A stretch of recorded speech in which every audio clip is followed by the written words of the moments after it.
Love, trust, commitment. These have always been the pillars of a relationship, right? But what happens when one of those pillars cracks? When someone cheats? Society and our own conscience tells us it's evil. But what if I told you it's not? What if cheating is just a messy, complicated part of being human? Today, we're diving into arguably the most controversial topic in the dating world: why human beings cheat and why it's not evil. Now, before you grab your weaves and pitchforks, hear me out. This isn't about justifying hurtful actions or outright lies. It's about understanding the why behind them, and maybe, just maybe, finding a little empathy along the way. Let's start with biology. The urge to cheat is hardwired into many of us, men and women alike. From an evolutionary standpoint, humans are programmed to seek variety. For men, it's traditionally been about conquest, agency, and ego. For the high value and well-endowed in society, it's about genetic propagation and spreading the reputation of sexual prowess as widely as possible. For women, it's traditionally been about securing the best possible genetic material for their offspring. But in modern times, women have adopted a more masculine role, often operating from ego and narcissism. With the rise of platforms like OnlyFans, women becoming financially independent, their rejection of traditional maternal responsibilities, and the defense of female promiscuity, often framed as sexual freedom and independence. Many modern women are now competing toe-to-toe with the rare high-value men they desire. Sounds cold and cynical, right? But it's simple science, and ultimately, the evolution of human species in a lawful and modern society. Now, I know what many of you are thinking, but we're not cavemen anymore. True, but these instincts just don't disappear. In fact, in modern times, they're amplified. Newsflash: we got iPhones and Instagram. These tools give the illusion of unlimited choice and magnify the human narcissistic focus of me. Me, me, me, me, me. It's about what I want, and no one or nothing else matters. And if we're honest, most of us are me monsters at the end of the day. Of course, cheating isn't just about biology. It's also about emotion. Let's talk about the emotional void. For women, cheating often stems from feeling neglected or unappreciated. You might be thinking, if she's unhappy, why doesn't she just leave? But it's not that simple. Leaving is scary. Starting over is terrifying. Structures have been built, whether financial, social, or spiritual. Kids may also be involved. And since women often operate primarily on emotion, she seeks comfort elsewhere, not with the intention of destroying her relationship, but to fill the gaps in it. And for men, it's often about validation from their peers. Many men will tell you, the man who beds the most attractive women is respected and envied by other men, and if desirable enough, is still sought after by women. Don't believe me? Do an Instagram search on King 68 the Great for a prime example. Some will rationalize maybe he's feeling insecure, like he's lost his edge. Maybe he's craving that rush of being desired again. It's not always about sex. Sometimes it's about feeling alive, in charge, and having agency. In short, ego. Don't believe me? Take a look at historical figures like Martin Luther King Jr., John and Robert Kennedy, all powerful and influential men, and known womanizers with larger-than-life goals, ambition, and self-esteem. Now let's address the elephant in the room: the double standard. When a man cheats, society often shrugs it off with a boys will be boys attitude. But when a woman cheats, she's labeled a homewrecker, a 304, or worse. Why is that? Why are we so quick to judge women for the same behavior we excuse in men? Maybe it's because women have traditionally been seen as the moral compass in a relationship. But here's the thing that many men overlook and frankly don't want to admit: the fact that women are just as human as men. They have the same desires, the same flaws, and the same capacity for mistakes. It's just on a smaller scale since they're often more selective. The basic premise that needs to be understood within the average human being: whatever need isn't being satisfied, someone else will fulfill. Now let's get to the provocative part: why cheating isn't evil. Before you freak out, let me clarify.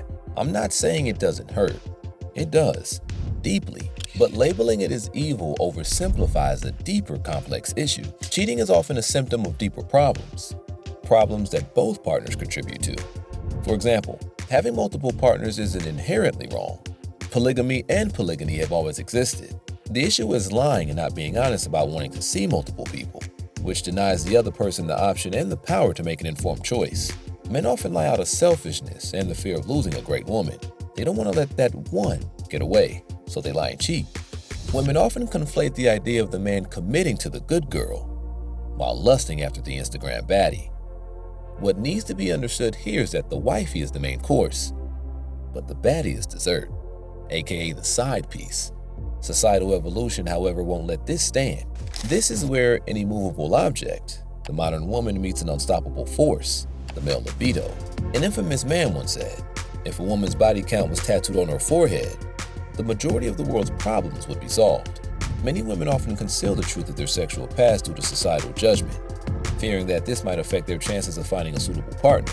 This is why a woman's body count is an extremely controversial topic, one we'll cover in another video.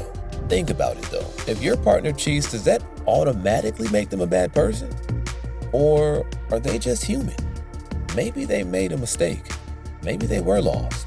Maybe they were trying to tell you something and didn't know how to say it. Instead of demonizing them, what if we use this as an opportunity to grow, to communicate, to understand? Here's the thing, cheating doesn't have to be the end. For some couples, it's the wake-up call they needed to rebuild something stronger. For men and women, this differs. Since men often operate from ego, they tend to be less forgiving of an unfaithful partner. Women, on the other hand, are more likely to forgive. But in some cases, this needs to be taken with a grain of salt. Some women pretend to forgive, only to make the man's life miserable as payback. For others, cheating is the push they need to move on. Speak to older couples who were together 10, 20, 30 plus years. I guarantee you, they'll have some stories to tell. Either way, it can be a chance to learn about yourself, about your partner, and about what you really want from love. At the end of the day, human beings need to be self-aware and forthcoming about their desires. After all, some people may very well want the same thing, so there's no need to lie. So is cheating evil? Maybe, but it's also human. And if we can approach it with empathy instead of judgment, maybe we can turn a moment of pain into a moment of growth. Cheating is one of the most emotionally charged topics in relationships, and for good reason. It strikes at the core of trust, love, and commitment, values we hold dear. But as we've explored, cheating is not a black and white issue. It's a complex interplay of biology, emotion, and societal norms.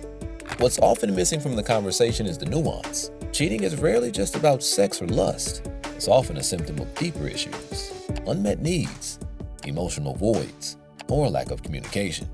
While it's easy to label cheating as evil, doing so ignores the underlying causes and the shared responsibility in a relationship.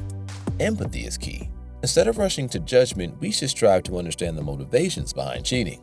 This doesn't mean excusing harmful behavior, but rather recognizing that humans are flawed and relationships are messy. By fostering open communication and addressing issues before they escalate, we create stronger, more resilient bonds.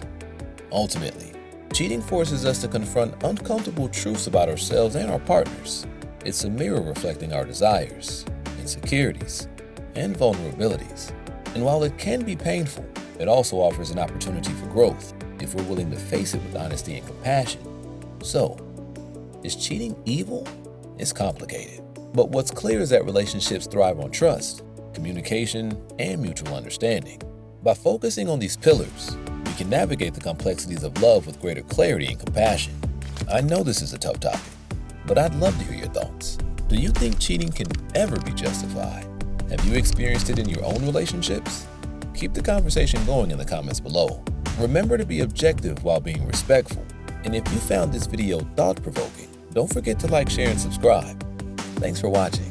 And remember, love is complicated and messy, but it's also beautiful. Until next time.